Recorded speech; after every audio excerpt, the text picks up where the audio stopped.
Saya Gaus Lijam Ghazali atau Anggaus Al-Sirbani. Dalam pertunjukan ini saya sebagai sutradara mengambil naskah slot dalam konteks kegelisahan akan naskah-naskah baru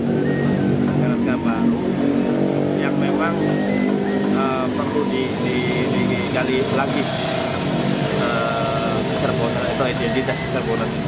Dalam konsep penyutradaraan saya secara teks tidak mengubah secara total, dalam arti masih bahasa Cirebon dan beberapa teks masih utuh taring, namun ada beberapa bagian yang diambil idenya saja. Terus dalam proses pembagian kerja, saya posisi sebagai sutradara itu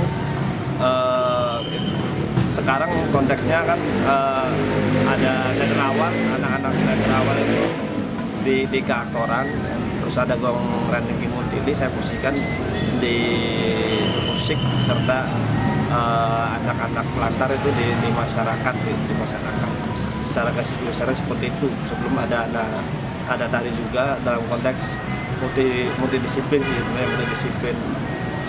seni. Untuk ke wilayah art dan yang lainnya seperti lagu dan yang lainnya, karena saya bersinggungan dengan masyarakat yang nggak mengerti teater, yang bukan memang pekerja teater, saya lebih menekan lagi konsep-konsepan saya, konsep-konsepan secara gambar dan yang lain-lainnya.